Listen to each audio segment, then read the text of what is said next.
Your Safeway store is a lot more than a pound of hamburger. Great! Thanks. Suit is dynamite. Where'd you get it? Robert Hall. Robert Hall! Corvettes has more of what you're looking for. They vanished without a warning. Those buzzing fluorescent havens where childhoods were shaped, paychecks were spent, and America felt a little more alive. What did we lose when these stores disappeared? And why does it still hurt to remember? Woolworths was not just a store. It was an era you could walk into. It was the place your grandmother took you to buy buttons, yarn, and a chocolate malt before you even knew what the word nostalgia meant. Known lovingly as the five and dime, Woolworths was more than aisles and counters. It was the sound of polished shoes on tile, the smell of popcorn near the registers, and that strange wonder of being able to buy goldfish next to fountain pens. You could pick up a notebook for school, a bottle of shampoo, a spool of thread, and then spin on a diner stool at the lunch counter without leaving the building. That lunch counter, by the way, was its own little miracle. It had grilled cheese sandwiches with real butter and cherry sodas poured from behind the counter like it was sacred. By the time the 1980s arrived, the old Woolworths glow had started to dim. Mall culture and modern chains squeezed out the charm. But for those who remember it, Woolworths was a time capsule, one that hummed with the heartbeat of a simpler, slower America. Ask yourself this: do you remember your first milkshake in a store that also sold light bulbs? Then you might just be old. Montgomery Ward felt like a company that could sell you the American dream in paperback. Before we even had Amazon or online carts, Montgomery Ward invented the idea that shopping could happen in your hands. You would flip through its thick catalog like it was a novel, page after page of possibility. It was not just a catalog, it was the Sears of its time, and in some homes, even more beloved. It sold washing machines, furniture, bicycles, even entire houses you could have delivered by freight. Entire neighborhoods were built off those kits. It almost sounds like fiction, but it was fact. The Montgomery Ward name stretched into department stores too. Those big, boxy centers where mannequins wore the future and registers rang like church bells. And for many working-class families, this was where their first television or refrigerator came from. The store had a certain dignity to it, like it was trying to help people become more than they were. But by the late 1980s and early 1990s, the magic faded. Competitors ran faster, and Montgomery Ward never caught up. Still, those catalogs, those wood-paneled showrooms, they live somewhere in our memory. They remind us of when shopping was slower, more deliberate, and somehow a little more human. Zayre was where the colors hit you first, bright reds and oranges slapped across the front of the store like a warning and a welcome all at once. The name itself had a pulse to it. Zayre. It sounded like something futuristic, like a spaceship or a rock band. But it was actually a discount department store, one that quietly ruled the 1970s and 1980s. This was the kind of place where your mom would say, "We're just going in for socks," and you'd walk out with a board game, 3 bags of candy, and a new backpack you were convinced made you run faster. Zayre had the feel of a treasure hunt, like you were always on the edge of finding something perfect and cheap. And the store knew how to market itself. It leaned into flashy, fun, and affordable. In the aisles, you could hear the squeak of shopping cart wheels over the beat of a tinny intercom voice calling for help in housewares. But as the 1990s rolled in, Zayre disappeared almost overnight, swallowed by the rise of chains like Walmart and Target. Some of its stores became TJ Maxx, but that magic was gone. If you remember Zayre, then you remember shopping that felt like a game. Ames was not glamorous. It was not slick, but it was there, always there, especially in small towns that did not get a Walmart until the late 1990s. Ames was a Northeastern and Midwestern institution. The logo was simple, the buildings plain, but inside those beige walls lived back-to-school seasons, plastic Christmas trees, and childhood birthdays made whole with $5 toys. Walking into Ames was like stepping into a functional, no-nonsense version of your neighbor's garage sale. You never went for just one thing. If you grew up near an Ames, then you probably remember the toy aisle. It was not fancy, but it was magic. Rows of action figures, neon yo-yos, and clearance stickers that made your allowance feel mighty. The clothes were basic, The appliances were sturdy and everything smelled like cardboard and possibility. Ames was not about style, it was about access. It gave small communities a place to shop that did not involve driving 2 towns over. But as chains expanded and malls exploded, Ames started to fade. Bankruptcy sealed the deal in the early 2000s.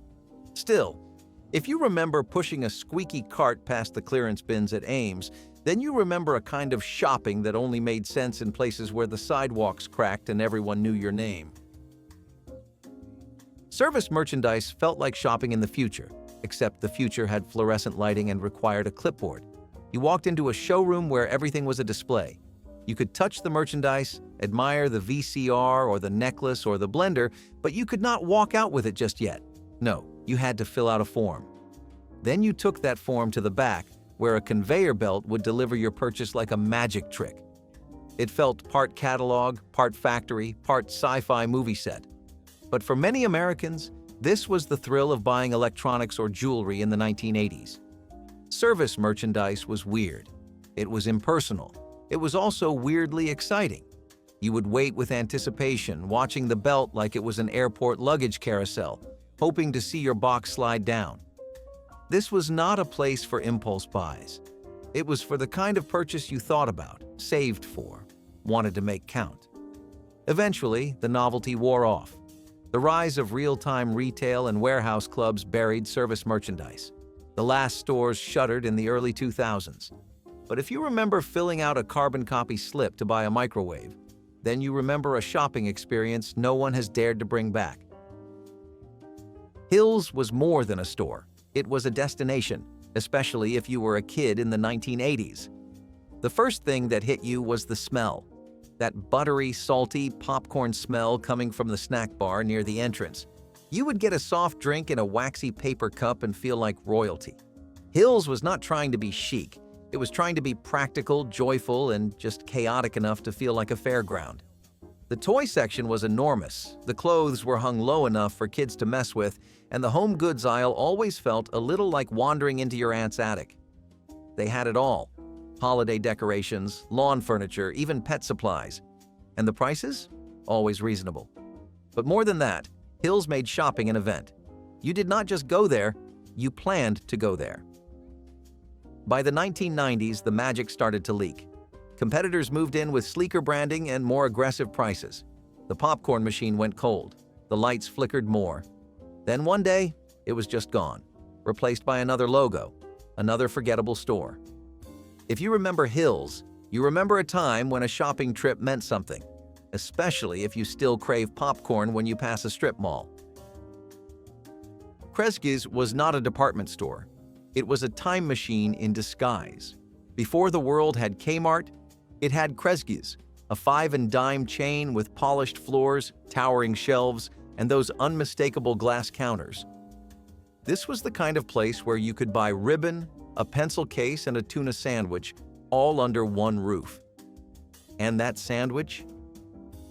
It came from the lunch counter, the social heart of the store, where little paper menus and stainless steel napkin holders gave it a diner feel. Kresgas was about charm. It was about customer service before those words became a corporate training video. Employees wore crisp uniforms and called you ma'am or sir, and the air smelled faintly of sugar and shoe polish. As the company expanded, Kresgas evolved into Kmart, trading in its old-world charm for something bigger and more modern. But those early stores, the real Kresgas, carried the personality of an era. A quieter, politer one. It is hard to explain the feeling of sitting at a lunch counter while your mom browsed greeting cards, but it felt like home. If that memory stirs something in you, then you are not just old. You are part of a world that most people will never get to feel again. Sears, Roebuck & Company was not just a store, it was an empire, a titan of American retail that sold everything from dishwashers to doorknobs, and once even houses, entire homes, shipped in parts, ready to be built on your own land. But even if you never ordered a bungalow from the catalog, Sears was still probably part of your childhood. That catalog was the internet of its time, a printed miracle of consumer possibility. And the stores? Monuments to middle-class dreams. You went to Sears for back-to-school shopping. You went for new tires, a toolbox, a winter coat, and maybe even a haircut. It had everything. It made shopping feel safe, reliable, and strangely grand. There was something about the logo, the escalators, the smell of rubber and cologne. It wrapped you in a sense of American normalcy. But as time moved forward, Sears stayed behind. It clung to old methods while the world raced past. By the time people noticed, it was too late. Malls emptied, signs dimmed, and one of the biggest names in retail became another ghost. If you remember getting your first pair of Toughskins jeans at Sears, then you remember when retail still had roots.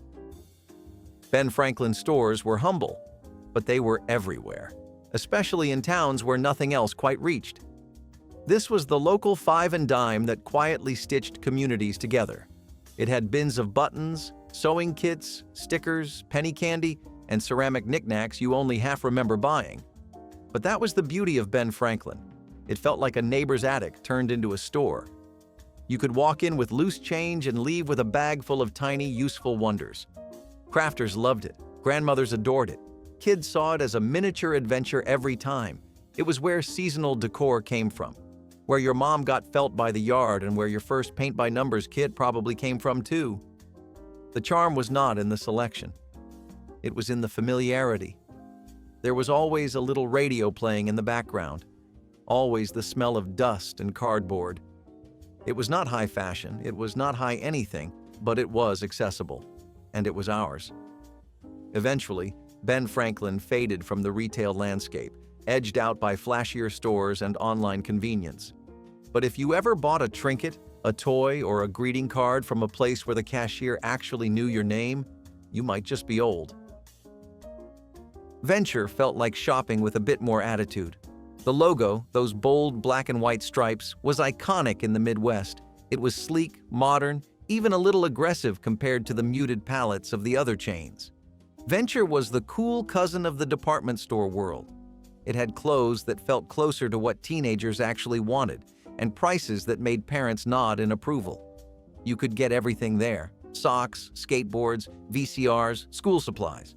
But there was always a little bit of style to how Venture did it. The stores felt cleaner, the aisles wider, the signage bolder.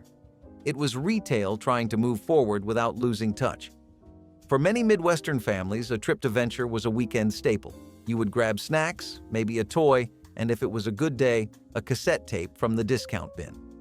Venture understood presentation, but like many stores that tried to balance affordability with cool, it struggled to keep up as giants like Target and Walmart pushed harder. By the late 1990s, the lights went out. But those stripes, they never quite left our minds. If you remember seeing that logo from the back seat of a station wagon and knowing you were about to have a good afternoon, then you remember more than just a store. J.J. Newberry was not just a store. It was a sanctuary of small-town American life, where bargain bins sat under flickering lights and the smell of grilled cheese floated in from the lunch counter. Newberry's was where your mom picked up socks, your grandmother bought sewing thread, and you begged for a comic book near the register. You did not go there to be impressed.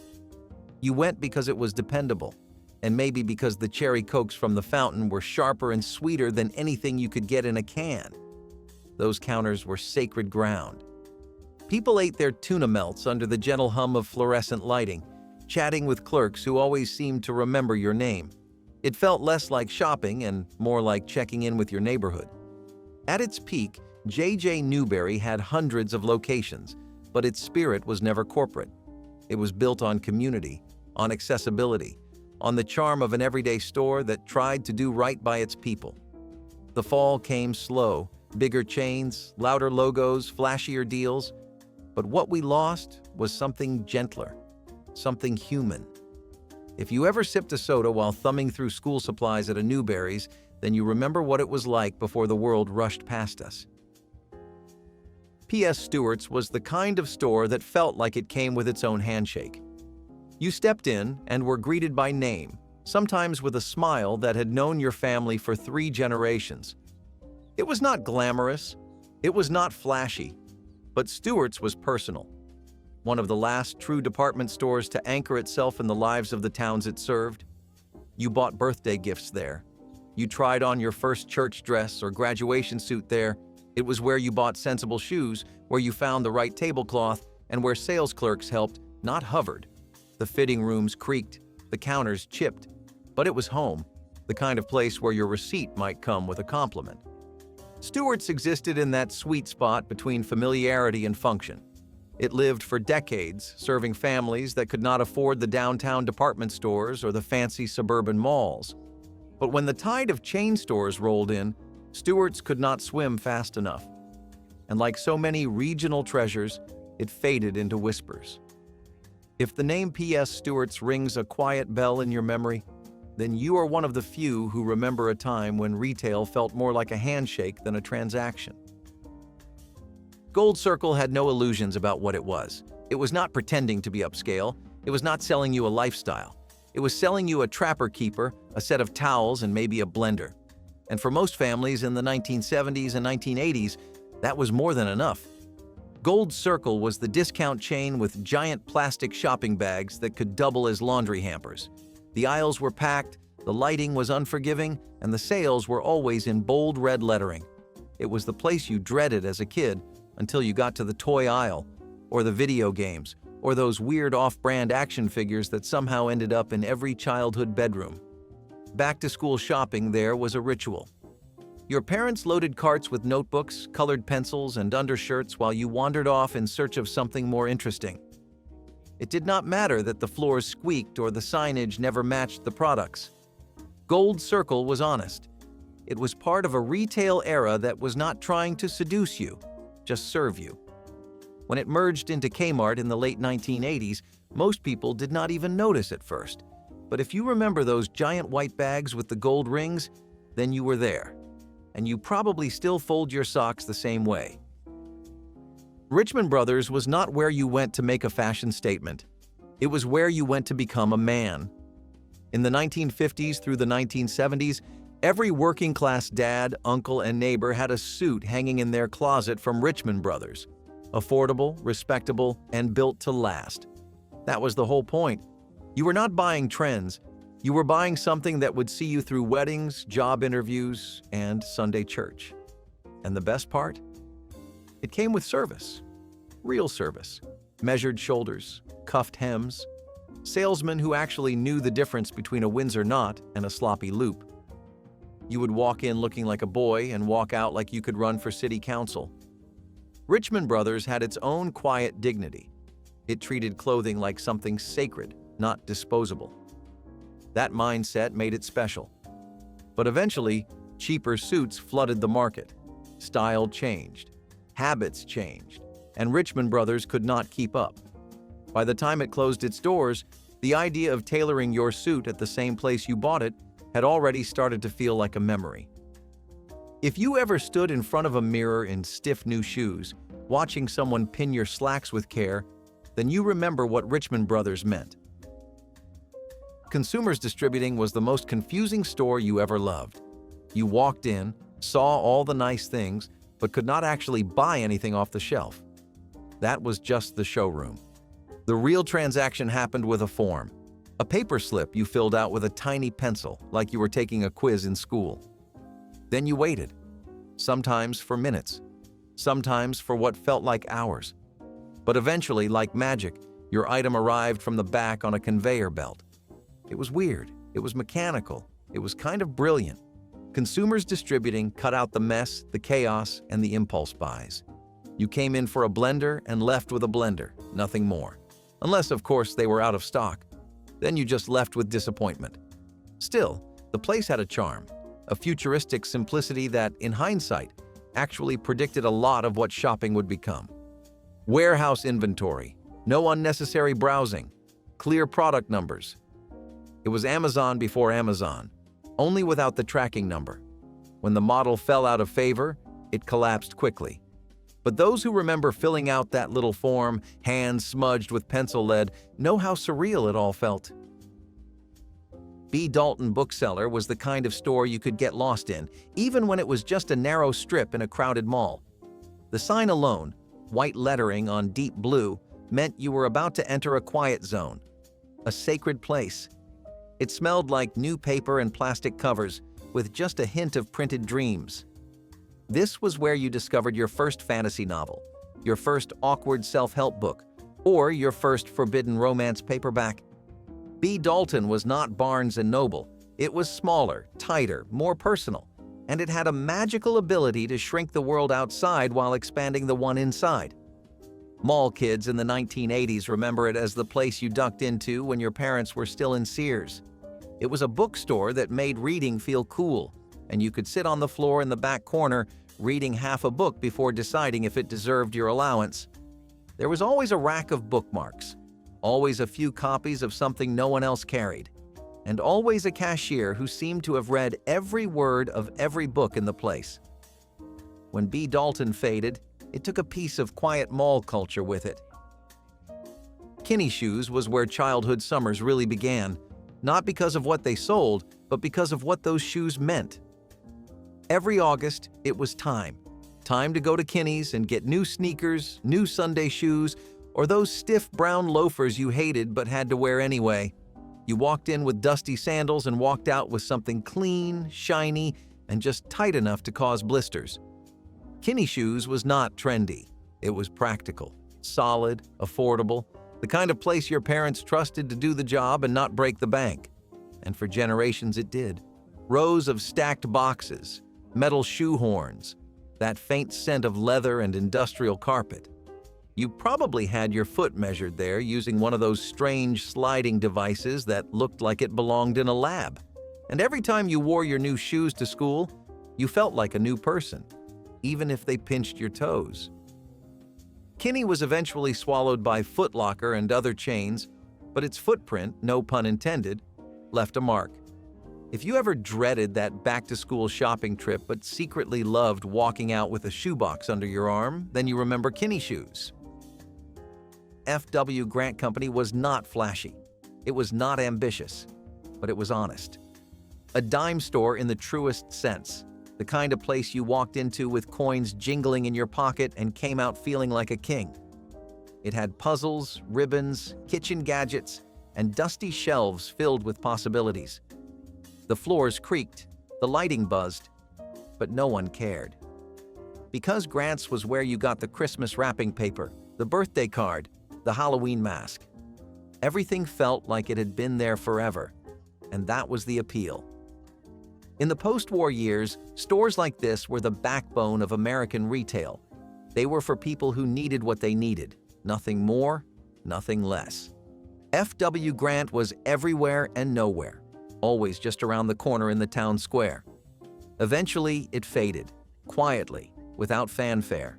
But those who remember it, remember the feel of thin plastic bags, the smell of old cardboard, and the joy of buying something small that felt big. If you ever counted out nickels to buy a toy that broke in a day but made your whole week, then you remember F.W. Grant. Corvettes was chaos. Glorious, unapologetic chaos. It tried to be everything to everyone, and for a little while, it worked. You could walk in and find vinyl records, dishwashers, pantyhose, and birthday gifts, all within 3 aisles. The prices were loud. The store layout was confusing, but it had energy, the kind of raw, buzzing energy you only get when a store is slightly out of control in the best possible way. The EJ in EJ Corvette? Rumor had it stood for 8 Jewish Korean War veterans. That was not true, but the myth stuck. Just like the store stuck in people's memories, Corvettes felt like a department store cranked to 11. And yet, it was deeply rooted in middle-class practicality. You went there for the deals. You stayed because it felt like you were in the middle of something, like retail had stopped pretending and just let loose. It could not last. No store that chaotic ever does. But for those who grew up in its aisles, it left a kind of retail imprint no chain today can touch. People's Drug was not just a place to fill a prescription. It was your stop for Halloween makeup kits, bubble gum, and that photo you needed printed for the school project you forgot about. Especially if you lived in the Mid-Atlantic, People's Drug was everywhere. It had the warm flicker of fluorescent lights, the squeaky tile floors, and that faint scent of rubbing alcohol and bubble wrap. But more than anything, it had convenience. It was the place you ducked into between errands, where your mom picked up a bottle of aspirin and a cheap lipstick, where you bought your first disposable camera and maybe your first pack of gum without asking permission. It was casual, it was useful, and it was trusted. The kind of drugstore that felt more like a neighbor than a business. When CVS eventually bought them out in the 1990s, the name changed, but the ghost remained. But those who grew up with People's Drug still remember it, still see that red and white logo in their heads. If you ever stood in a checkout line clutching a candy bar and a box of crayons, wondering if you had enough change, then you remember People's Drug. James Way was not flashy, it was not trendy, but in the Northeast, it was sacred. The aisles were narrow, the signs were crooked, and the blue carts always had one wheel that stuck. But that was part of the charm. If you grew up in a small town in New York or Pennsylvania, James Way might have been your first real shopping experience. You could get a winter coat, a pair of sneakers, a Ninja Turtle toy, and a gallon of motor oil all in one trip. It was one of those jack-of-all-trades stores that served its community without pretense. The toy aisle was a wonderland, filled with generic off-brand action figures and board games with the shrink wrap barely hanging on. But it did not matter. You were a kid, and you were surrounded by possibilities. Parents liked James Way because it was affordable. Kids loved it because it felt like a treasure hunt. And those carts, with the squeaky wheels and metal frames, they were part of the experience. When James Way finally closed up shop in the 1990s, it took a big piece of small-town identity with it.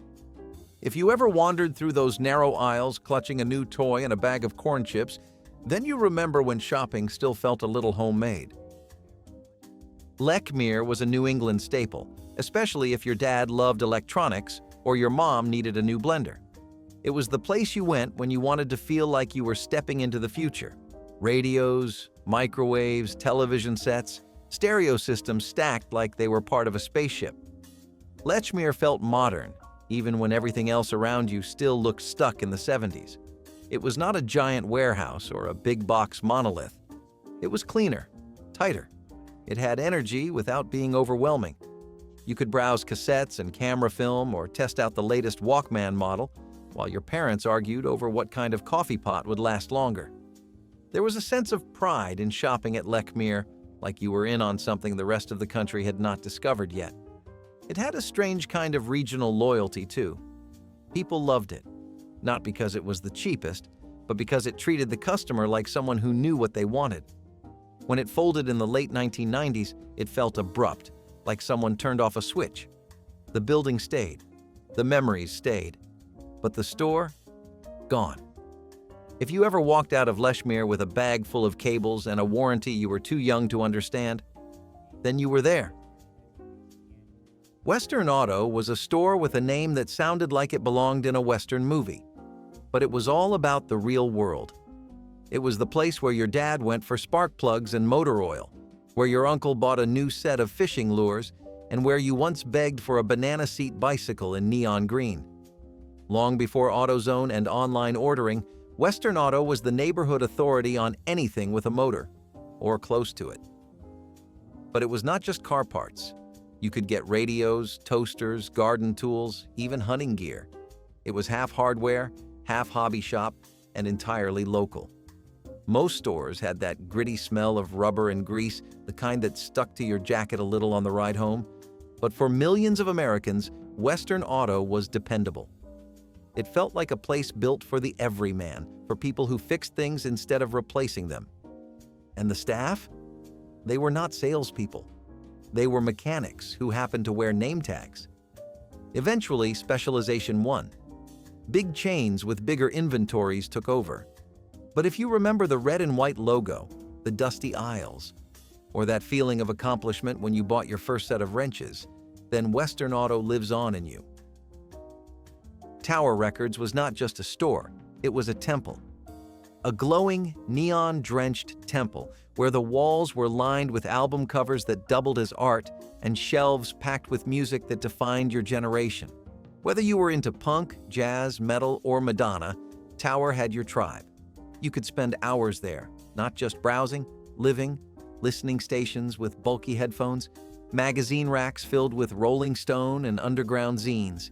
The staff looked like they belonged in a band, and half the time they did. Tower Records was where you learned to love music on your own terms. It was pre-internet, pre-streaming, and all about the hunt. You found your identity between the aisles. You grew up there. It was the kind of place where Saturday afternoons slipped away unnoticed, and every new album felt like a revelation. And when it finally fell, crushed by digital downloads and changing habits, the silence left behind was deafening. The buildings turned to ghosts, but the sound they once held still echoes. If you ever clutched a CD case like it was a treasure map, or saved up allowance for that one perfect vinyl, then Tower Records was more than a store. It was your youth. Pick and Save was the kind of store that did not make a great first impression. But that was part of the fun. The floors were a little scuffed, the lighting was a little dim, but if you knew how to shop there, you walked out a winner.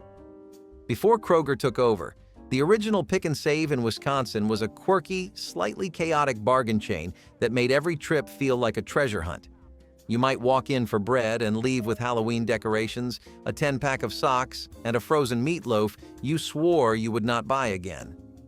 There was always something strange in the clearance bin, always a deal that made you raise an eyebrow and think, why not? It was the opposite of polished, but that made it approachable. You never felt out of place in Pick and Save, and neither did your wallet. The regulars knew it well. You could overhear recipe swaps in the frozen foods aisle and kids begging for off-brand cereal shaped like zoo animals. It was not glamorous, but it was honest. And when it disappeared into a corporate identity, something got lost. If you ever wheeled out one of those rattly carts filled with oddball bargains and half-planned dinners, then you remember Pick and Save, and how it kept your pantry full when it mattered. Lightbrite turned a dark room into a glowing gallery. Introduced by Hasbro in 1967, this toy was unlike anything else at the time. It featured a black screen lit from behind and a box of tiny colored pegs, red, green, blue, orange, that you pushed through holes to create luminous designs. You could trace pre-printed templates or freestyle your own masterpiece. A clown's grin, a sailboat at sunset, your own name glowing like a neon sign.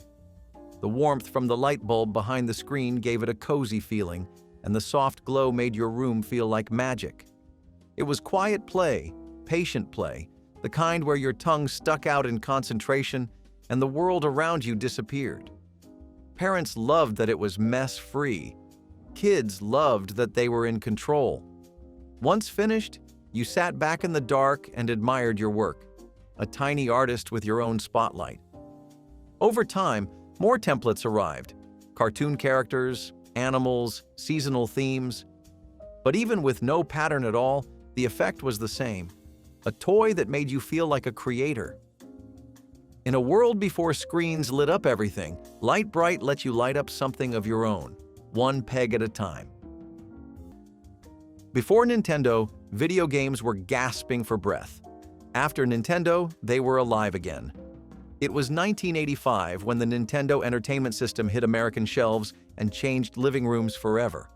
The gray and red console was a Trojan horse, simple in design but hiding worlds inside. Suddenly, you were not just a kid. You were Mario, leaping through pipes to save the princess. You were Link, braving dungeons for the Triforce. You were part of something massive. Nintendo did not just bring games. It brought heroes. It brought soundtracks you could hum in your sleep and cheat codes whispered like secret spells. The controller became an extension of your hand. Blowing into cartridges felt like a ritual, and beating a level felt like beating life itself. For many, Nintendo was not a toy. It was a friend, a daily escape, a safe place to fail and try again. Families gathered around the screen, arguing over whose turn it was. Siblings became rivals. Parents got curious. And the living room was never the same again. With every beep and pixel, Nintendo gave us wonder, and it never asked for anything more than time and imagination. Limited access to cable television in the 1980s meant your world came through rabbit ears. You had the basics, network channels, maybe a grainy local station or two. But when friends talked about Nickelodeon, MTV, or the Disney Channel, you just smiled and nodded, pretending you knew what they meant. Your TV had an antenna wrapped in aluminum foil. Your Saturday mornings were for cartoons on the few channels that came in clear. You learned to adjust the rabbit ears just right, then sit perfectly still, because moving even an inch might send the screen back into static. You missed out on the cable-exclusive shows, the big movie nights, the flashy channels with round-the-clock music videos. You got public access, reruns, and news that ended with the national anthem. At school, you heard about shows you never saw. You laughed along anyway. At home, you made the most of what you had. Limited channels meant fewer choices, but also fewer arguments. You watched whatever was on. You made it work. And you learned something strange. When there was only one option, it often became your favorite. The picture was not perfect, but it was yours. And sometimes, that was enough. Before Fandango or streaming apps told us what was playing, there was the operator. And calling the theater was an event in itself. You would dial a number, usually a long one, and wait as a robotic voice or sometimes an actual person listed off every movie and showtime like it was the State of the Union. Showtimes for the weekend of July 24th, Gremlins at 7:30, The Goonies at 9:15, Ghostbusters at 10:45. You could not skip ahead. You had to listen carefully, and maybe even write it down if you were planning a big night. If someone in the house picked up the phone while you were listening, forget it. You had to start over. And if you called during a busy hour, good luck hearing anything over the static and background noise. But it was still exciting. The build-up, the anticipation. You felt like you were about to join something important, something bigger than yourself. Because back then, watching a movie meant going somewhere. It meant tickets, seats, sticky floors, and that one kid who always threw popcorn. It meant magic. But if you wanted movie magic at home, you did not need a theater. You just needed to clear your schedule, grab the good blanket, and stake your claim on the couch. Milk delivery boxes were part of the morning routine before grocery stores became the center of every neighborhood. In the 1960s, many American homes had a small metal box sitting just outside the front door or tucked near the back steps. Inside, the milkman would leave fresh glass bottles filled with whole milk, sometimes with cream floating at the top. It was a system built on trust and timing. Families left their empty bottles out at night, and by morning, new ones would appear, cold and ready for breakfast. The box was often insulated to keep the milk cool, and in the winter, the tops might freeze and push the cardboard caps up like little crowns. Kids raced to bring it in before it could spoil in the sun. Some deliveries even included extras: eggs, butter, cottage cheese, depending on the service. The clink of bottles in the early morning was a familiar sound, and the sight of the milkman pulling up in a white truck or on a three-wheeled cart was part of the rhythm of daily life. It was personal, reliable, and felt like a small luxury. Today, the boxes are mostly gone, rusting behind old homes or used as planters, but to those who remember, they represent a time when things felt simpler, more local, and a little more dependable, one delivery at a time. It started with 6 colors, just 6. But somehow, it unlocked a puzzle that would challenge millions of minds and define an era. The Rubiks Cube was not just a toy. It was an obsession, a flex, a frustration, and a badge of honor, all crammed into a twisting, clicking square. You either solved it or you peeled the stickers off. There was no in-between. Classrooms, kitchens, and family living rooms were all temporary battlegrounds for who could line up the colors first. It looked simple, but it demanded patience, logic, and a kind of determination that made it feel like a test of character. And oh, the speed solvers, like magicians, like gods. The cube became a status symbol among kids and a stress toy for adults. It was everywhere. commercials, competitions, cereal box giveaways. You were not cool if you had not at least tried to conquer it. For a moment, the Rubiks Cube was the brainy heart of the decade, a symbol of what it meant to be smart and stylish. It taught an entire generation to keep twisting, keep trying, and keep believing that order could come from chaos. Homemade school lunches in washed-out containers were the unofficial lunchbox of every frugal family. Forget the cartoon thermos or the shiny metal lunch pail. If you were poor in the 1980s, your sandwich came wrapped in wax paper and packed in an empty margarine tub.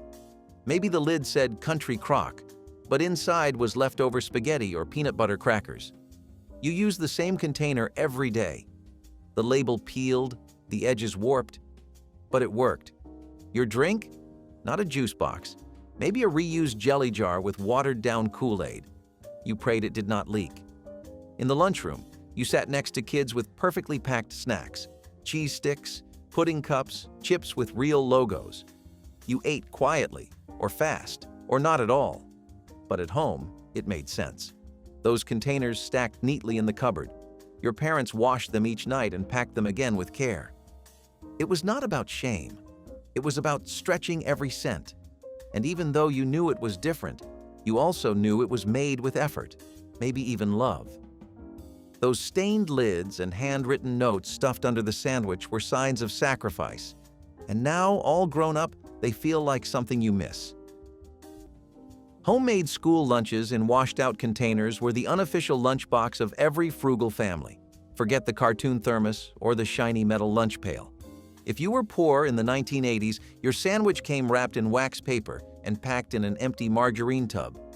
Maybe the lid said country crock, but inside was leftover spaghetti or peanut butter crackers. You used the same container every day. The label peeled, the edges warped, but it worked. Your drink? Not a juice box. Maybe a reused jelly jar with watered-down Kool-Aid. You prayed it did not leak. In the lunchroom, you sat next to kids with perfectly packed snacks, cheese sticks, pudding cups, chips with real logos. You ate quietly, or fast, or not at all. But at home, it made sense. Those containers stacked neatly in the cupboard. Your parents washed them each night and packed them again with care. It was not about shame. It was about stretching every cent. And even though you knew it was different, you also knew it was made with effort, maybe even love. Those stained lids and handwritten notes stuffed under the sandwich were signs of sacrifice. And now, all grown up, they feel like something you miss. Shoulder pads were not just a fashion choice. They were a power move. In the 80s, women were stepping into boardrooms, climbing corporate ladders, and making sure they were seen, and their clothes spoke volumes. Blazers were built like armor, structured to demand respect. It was fashion designed to take up space. For the first time, silhouettes were not about softness. They were about strength. Joan Collins and Linda Evans on Dynasty made it glamorous. Real-life professionals made it revolutionary. Women wanted to be taken seriously in a world that still doubted their presence. And what better way to announce yourself than with broad shoulders and bold suits? These outfits said, "I am here, I am not afraid, and I have earned my place." Skirts got shorter, heels got higher, and ambition got louder. You could hear it in the clack of pumps on polished floors. You could see it in the structured cuts of every outfit on Wall Street. This was more than fashion. It was feminist defiance wrapped in fabric. And underneath all that padding was the undeniable truth. Women were rewriting the rules. One outfit at a time. Power dressing did not just make a statement, it became the voice. Public service announcements in the 1980s were something else. You would be watching cartoons or a sitcom, then suddenly, boom. The screen would cut to a gray filter, eerie music, and a serious voice saying, "This is your brain. This is your brain on drugs." Or a crash dummy flying through a windshield, or a puppet warning you not to talk to strangers. They were dramatic, unsettling, and weirdly unforgettable. One minute you were giggling at Garfield. The next you were wondering if touching a light socket would make you disappear forever. These announcements were designed to scare you straight. And they worked. They haunted your dreams and followed you into adulthood. Some used animation. Some used real actors with tear-streaked cheeks and slow zooms. And all of them felt like they were speaking directly to you. But even with the ominous tones, there was something strangely comforting about them. Like the world was trying to look out for you, even if it scared you a little. They were a strange part of growing up, and honestly, we would be lying if we said we did not remember them word for word. Still, if there was one thing that really balanced it all out, it was the glory of waking up at sunrise for the lineup of legends. Madonna was not just a pop star, she was a cultural earthquake in stilettos. With every music video, every outfit, every defiant stare into the camera, she redefined what it meant to be a woman on stage. Like a Virgin was not just a song, it was a dare, a challenge to tradition, a celebration of contradiction. She was innocence and provocation, lace gloves and rosaries, punk attitude and disco flair. No one looked like her. No one acted like her, and that was the point. In a world trying to box in femininity, Madonna kicked the walls down in heels. She made fashion dangerous again. Layered bracelets, teased hair, oversized crucifixes. Suddenly, teen girls everywhere were dressing like her, talking like her, being her. Her fashion was not an accessory to her music. It was the message: be bold, be loud, be unapologetically you. She did not just influence trends, she created blueprints. And behind the sequins and fishnets was something deeper. The idea that pop could be powerful, that glam could be gritty, and that no one had to ask permission to be seen. Madonna turned rebellion into runway. She gave attitude a soundtrack. And for anyone growing up in the 80s, she was proof that being different could make you unforgettable.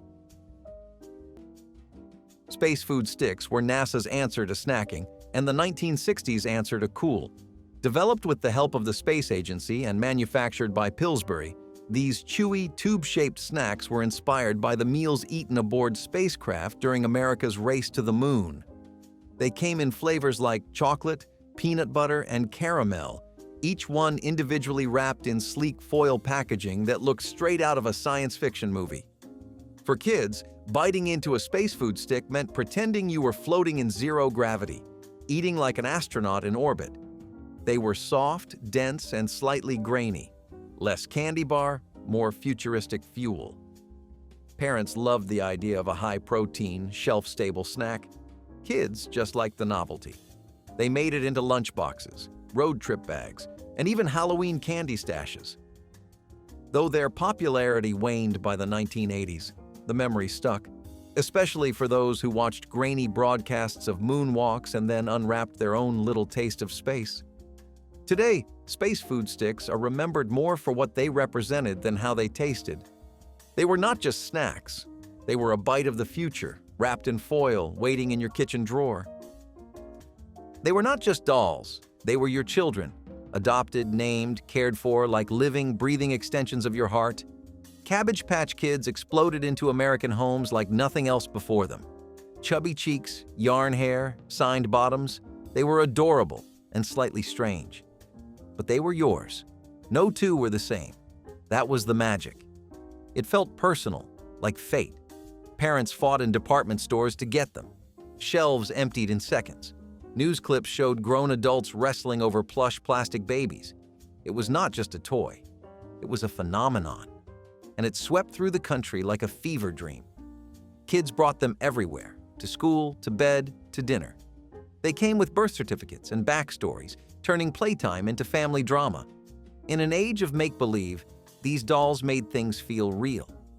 The craze might sound ridiculous today, but in the moment, it was everything. A doll you had to adopt? That was not just marketing, it was genius. It made you feel responsible, important, part of something. And when the madness faded, what was left was a memory of wide-eyed joy, pure affection, and a little friend who made childhood feel alive. DIY haircuts at home were a gamble wrapped in a towel and held together by hope. The kitchen turned into a salon. A dining chair became the barber's throne. Mom or dad grabbed the dullest scissors in the drawer and told you to sit still. You did, kind of. And snip by snip, your identity changed. Bangs went crooked. Sideburns vanished. One side always ended up shorter. They tilted your head like that would help. You watched the clumps fall, hoping for the best. Sometimes it ended in tears, sometimes in laughs, but most often in silence and a baseball cap. You went to school the next day pretending nothing happened, but everyone knew. They always knew. DIY haircuts were not about style. They were about saving $20 and making it stretch. Hair grew back, groceries did not. So you endured the bowl cuts, the buzz jobs, the too short layers that stuck out like antennas. You got used to it. And after a while, it became normal. A family ritual, a budget tradition. Looking back, those crooked cuts carried more than just uneven lines. They carried effort, sacrifice, and a strange kind of love that you only see when the hair starts to grow in. Blank VHS tapes were not just empty plastic boxes. They were treasure chests, the kind you could label, relabel, and fill up with your own little corner of television history. You remember the sound, right?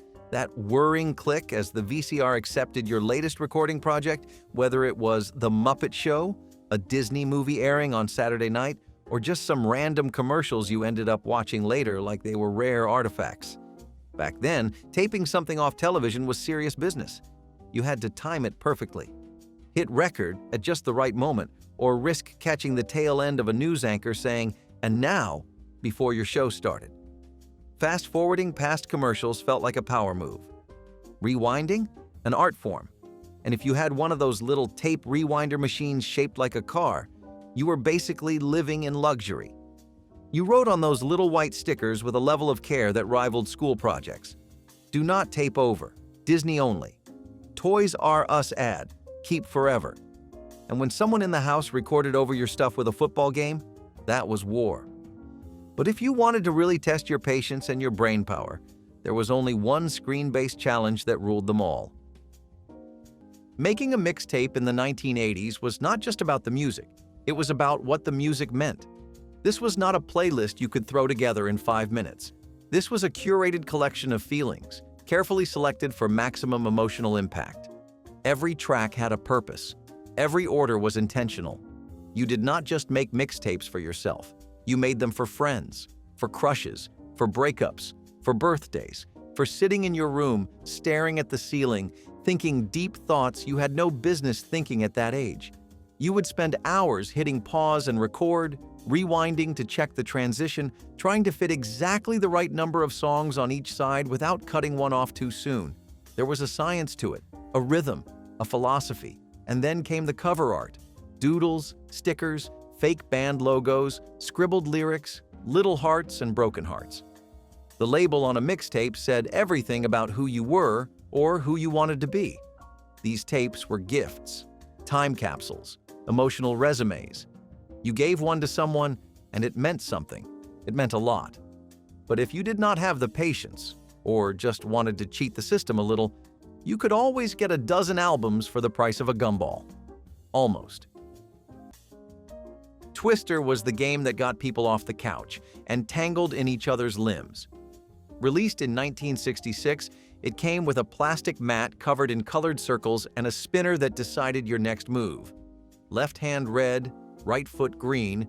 Before you knew it, you were stretching across the mat in a precarious pose, face pressed against someone's knee, hoping no one slipped. It was silly, physical, and weirdly intimate. Some parents called it indecent. Some schools banned it. But kids loved it. So did teenagers. It broke the ice at parties, sparked laughter between siblings, and gave families something active to do together. It was as much about falling over as it was about winning. The rustle of the mat, the sound of giggles as someone toppled, the concentration in trying to stay upright, it was all part of the fun. Twister took no prep and delivered instant chaos. It did not care about strategy. It cared about balance, luck, and how far you could stretch without collapsing. And for many, it was the first time a game made you move, laugh, and fall down all in one messy, unforgettable moment. Saturday mornings were sacred. You rolled out of bed in your pajamas, poured a sugary mountain of cereal, and turned on the television like it was a portal to another world. And what greeted you? Magic. Pure animated magic. Shows like He-Man, Transformers, DuckTales, and the Smurfs made those few hours feel like a festival of joy. These were not just cartoons, they were lifelines. The stories were bold, the heroes fearless, and the villains just scary enough to make victory feel earned. You learned about justice from turtles in bandanas, loyalty from robotic cars, and friendship from ponies with glittering eyes. Commercial breaks were an art form. The toys matched the shows, and the shows matched your dreams. This was marketing fused with myth-making, and we loved every second. Your parents saw it as noise, but you knew better. It was a weekly escape from school, chores, and whatever sadness the week might have brought. Those mornings felt endless, like time itself was bending in your favor. The television glowed with color and hope. And as the final credits rolled and the sun climbed higher, you held on to those last cartoon moments like a secret handshake only kids understood. Reliance on government assistance programs was not a choice. It was the only way to get by. Food stamps came in paper booklets, torn out in the checkout line with quiet hands and sideways glances. School lunches were free, but they came with their own kind of price. Standing in a separate line, hearing the whispers, seeing the looks. You carried a different card, a different meal, a different kind of burden. The people behind the counter never said anything. But you knew. Everyone knew. At home, government cheese filled the fridge. Powdered milk sat on the shelf. The pantry was stocked with cans stamped from surplus stores, beans, peanut butter, cereal that tasted like cardboard but kept you full. Your parents made it stretch. They made it work. And they told you to hold your head up, even when you wished you could vanish. Because pride does not feed a family.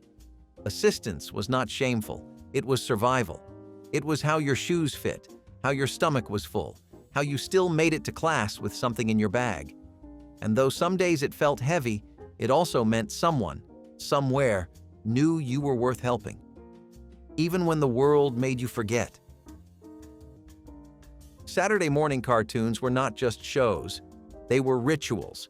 You would wake up at 6 or 7, bowl of cereal in hand, and stake out your spot in front of the television before anyone else in the house even stirred, pajamas still on, eyes still half shut. But you were ready. The networks fought hard for your attention. ABC, NBC, CBS, they all rolled out animated powerhouses like The Smurfs, He-Man, The Real Ghostbusters, Gem, G.I. Joe, and Teenage Mutant Ninja Turtles. Each show had its slot, and missing one felt like missing a holiday. But for every golden episode came the heartbreak of your favorite show being bumped, or worse, replaced. The dreaded special news report could interrupt your flow like a slap to the face.